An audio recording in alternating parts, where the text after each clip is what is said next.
channel Success Teaching with Vlogs. Today I am going to start up with a new topic, tense. আজ তাহলে আমি tense নিয়ে আলোচনা করছি। First we will know what is tense. Any of the forms of a verb that may be used to indicate the time of the action or state expressed by the verb.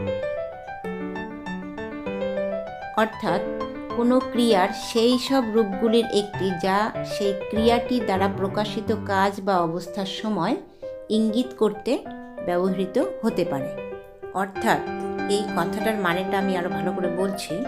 টেন্সের মাধ্যমে বোঝায় ক্রিয়ার দ্বারা যে action বা state মানে যে কাজ বা অবস্থা বোঝাচ্ছে বা প্রকাশিত হচ্ছে তার সময় ইঙ্গিত করে। অর্থাৎ কাজটা বর্তমানে হচ্ছে নাকি অতীতে হচ্ছে নাকি ভবিষ্যতে হবে, এটা আমরা বুঝতে পারি এই ক্রিয়ার বিভিন্ন রূপগুলির মাধ্যমে। মানে একটা ক্রিয়াকে আমরা যখন বর্তমানে ব্যবহার করব প্রেজেন্ট টেন্স, আবার সেই একই ক্রিয়াকে আমরা পাস্টে ব্যবহার করছি পাস্ট টেন্স, এবং ফিউচারে যখন ব্যবহার করছি। অর্থাৎ এটা হলো ক্রিয়ার রূপ বিভিন্ন, এটার দ্বারা সময়কে যখন আরও বোঝা যাচ্ছে। একটি ক্রিয়া দ্বারা যখন বুঝতে পারি মানে সেই তার রূপটি কি বর্তমানে আছে নাকি অতীত না ভবিষ্যৎ, এটাই হলো tense. There are 3 kinds of tense: present tense, past tense and future tense. অর্থাৎ টেন্স কত প্রকার? তাহলে টেন্স হলো 3 প্রকার: প্রেজেন্ট, পাস্ট এবং future tense. Each tense is again divided into 4 classes। অর্থাৎ এই যে 3 প্রকার টেন্স, সেই 3 প্রকারকে আবার প্রত্যেক প্রকারকে 4 ভাগে ভাগ করা যায়। অর্থাৎ টোটাল হলো তাহলে প্রথম বলেছি 3 ভাগ, প্রত্যেক 3 ভাগকে 4 ভাগে ভাগ করা যায়, 3 4 12। টোটাল তাহলে টেন্স 12 প্রকার। প্রথমে আসছি প্রেজেন্ট টেন্স। প্রেজেন্ট টেন্সের যে 4টি ভাগ সেটা হলো present indefinite, present continuous, present perfect and present perfect continuous. Next হলো পাস্ট। একইভাবে past indefinite, past continuous, past perfect and past perfect continuous. Third হলো ফিউচার। ফিউচারের 4 ভাগ হলো future indefinite, future continuous, future perfect and future perfect continuous. অর্থাৎ present, past এবং ফিউচারের 4টা প্রকার করে ভাগ আমি বললাম। এই টোটাল হলো 12 প্রকার। First I will discuss present indefinite tense or simple present. এই প্রেজেন্ট ইনডেফিনিট টেন্সকে কিন্তু আমরা সিম্পল প্রেজেন্টও বলতে পারি। I will divided the present indefinite tense in many classes। অর্থাৎ আমি কিন্তু এই প্রেজেন্ট ইনডেফিনিট টেন্সটাকে আবার কয়েকটি ভাগে ভাগ করেছি, অথবা প্রেজেন্ট ইনডেফিনিট টেন্সের কয়েকটি নিয়ম মানে কি কি থাকলে আমরা বুঝতে পারবো যে এটা হলো প্রেজেন্ট ইনডেফিনিট টেন্স। এটা কিন্তু কোনো গ্রামার বা কোথাও তোমরা পাবে না, এটা হচ্ছে আমি ভাগ করেছি, তো সেটা আমি আমার মতো করেই বলছি। ফার্স্ট নিয়মটা হলো বা first number, there are some Bengali sentences without verbs but in English generally there can't be an English sentence without a verb. আমরা কিন্তু বাংলা অনেক বাক্য গঠন করি যেখানে কিনা ভার্ব থাকে না, মানে উইদাউট ভার্ব মানে ক্রিয়া ছাড়াও বাংলা বাক্য কিন্তু হয়। যেমন আকাশ নীল, দেখো আকাশটা হলো নাউন, নীলটা কিন্তু একটা বিশেষণ, মানে অ্যাকচুয়ালি হচ্ছে বিশেষ্য বিশেষণ, মানে নাউন অ্যাডজেক্টিভ, ভার্ব কিন্তু নেই। বাংলায় যদি বলি ক্রিয়া নেই, তাহলে বাংলায় কিন্তু এটা হচ্ছে একদম কারেক্ট সেন্টেন্স। কিন্তু আমি ইংরেজিতেই যদি বলি দ্য স্কাই ব্লু, তাহলে কিন্তু এটা ভুল। মানে ইংরেজিতে উইদাউট ভার্ব কোনো সেন্টেন্স আমরা গঠন করতে পারবো না। There are written in the following manner.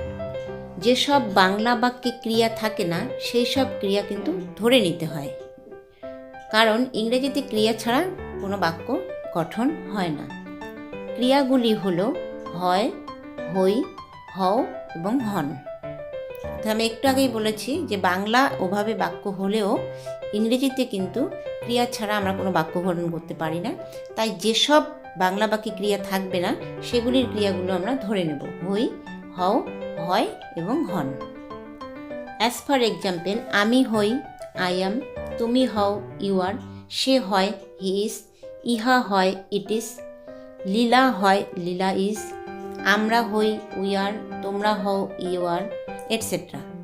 Okay, next one হলো, if the subject is I, the be verb is M.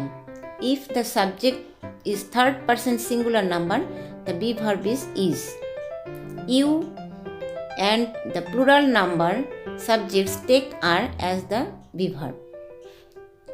অর্থাৎ কর্তা যদি আই হয় তারপরে কিন্তু আমরা এম বসাবো, আবার ইউ এর পরে বা প্লুরাল কোনো সাবজেক্টের পরে আর বসে, এবং যদি third person singular number subject হয় তাহলে কিন্তু আমরা ইজ বসাবো। এক্সাম্পল হলো, লোকটি সৎ, দ্য ম্যান ইজ অনেস্ট। তোমরা খুব চালাক, অর্থাৎ তোমরা হও খুব চালাক। You are very clever. এই যে মানে বাংলা বাক্যে ক্রিয়া ছিল না, আমি কিন্তু ইংরেজি করার সময় ভার্বটা ধরে নিলাম, নিয়ে তার ট্রান্সলেট করলাম, সেক্ষেত্রে কিন্তু এটা ঠিক।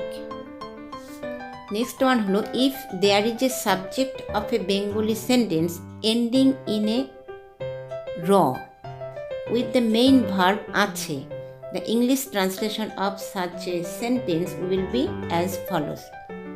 অর্থাৎ যদি কোনো বাংলা বাক্যের কর্তাটির শেষে মানে সাবজেক্টের শেষে র থাকে, বাংলার র, এবং মূল ক্রিয়াটি যদি আছে হয়, তাহলে ওই বাক্যগুলোর ইংরেজি আমরা এভাবে করব।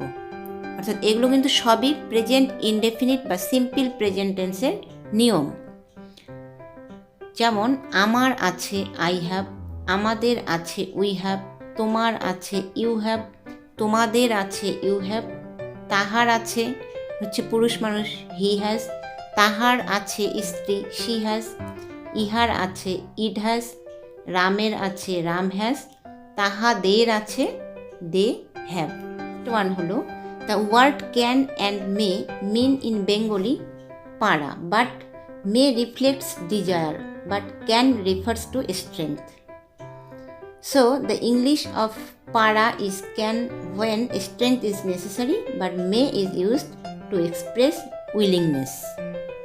para শব্দের কিন্তু ইংরেজি দুটি, ক্যান এবং মে। মে ইচ্ছা বা অনিচ্ছা প্রকাশ করে, কিন্তু ক্যান হচ্ছে শক্তি বোঝায়।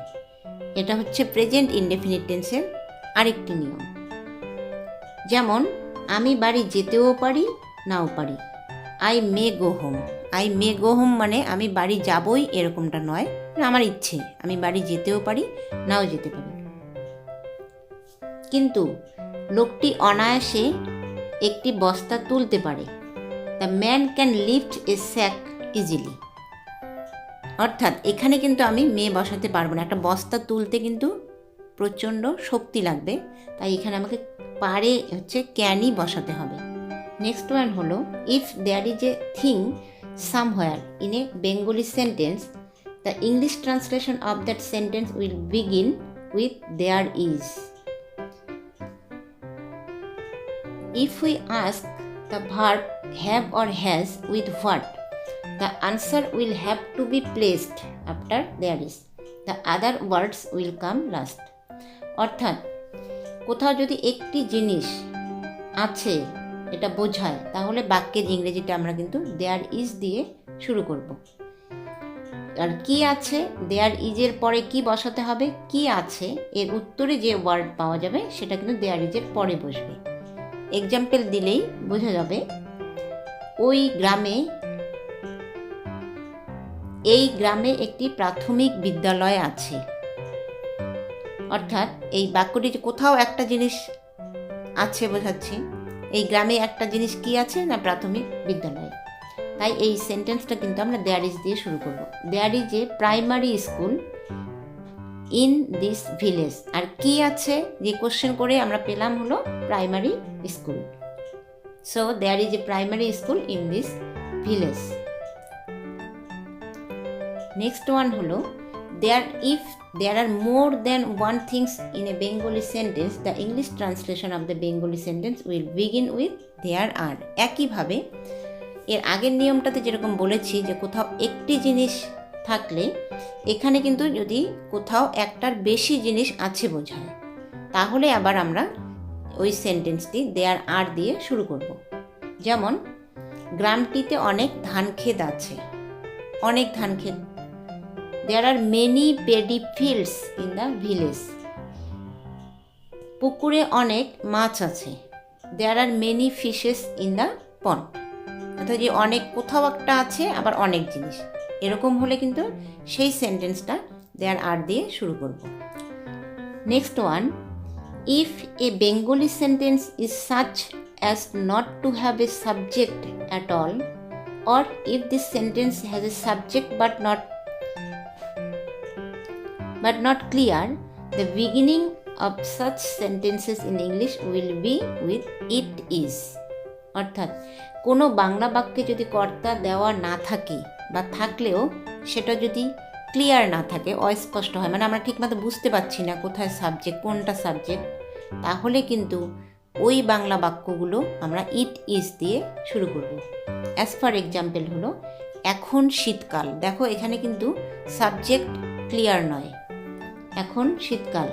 অর্থাৎ আমরা যেহেতু বুঝতে পারছি না, সাবজেক্ট যেহেতু এখানে ক্লিয়ার নয়, তাই এই সেন্টেন্সটা আমরা শুরু করব ইট ইজ দিয়ে। ইট ইজ উইন্টার নাও। এখন 10টা বাজে।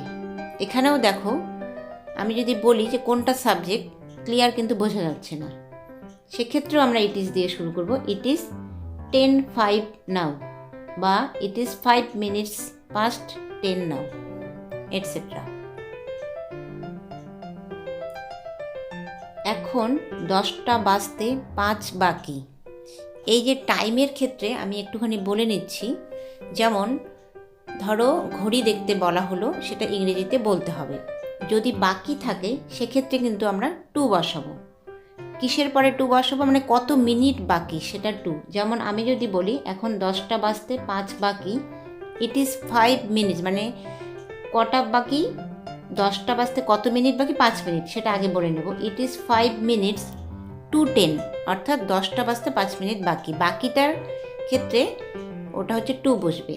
আমি যদি একই সেন্টেন্স বলি এখন 10টা বেজে 5 মিনিট, মানে 10টা 5, সেক্ষেত্রে কিন্তু বলবো ইট ইজ 5 past 10। অর্থাৎ যদি বেশি বলা হয় মিনিট তাহলে পাস্ট হবে, যদি কম বলা হয় তাহলে কিন্তু টু হবে। আবার 15 মিনিটের ক্ষেত্রে কিন্তু 15 না বলে কোয়ার্টার বলবো। অর্থাৎ কোয়ার্টার মানেই হলো 15। তাহলে কি 15 মিনিট যদি কম হয়, এখন 10টা বেজে 15 মিনিট, 10টা 15 মানে বেশি, ইট ইজ এ কোয়ার্টার পাস্ট 10 নাও।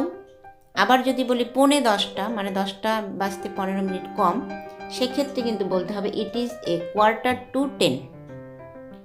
এবং যদি সাড়ে বোঝায়, অর্থাৎ আমি যদি বলি এখন 12:30 বাজে, যে কোনো সাড়ে বোঝালে, অর্থাৎ 12:30, 11:30, সেক্ষেত্রে কিন্তু আবার হাফ, যেহেতু সাড়ে কথাটা মানে এখানে কি বোঝাচ্ছে যে যত টাইম তার অর্ধেক।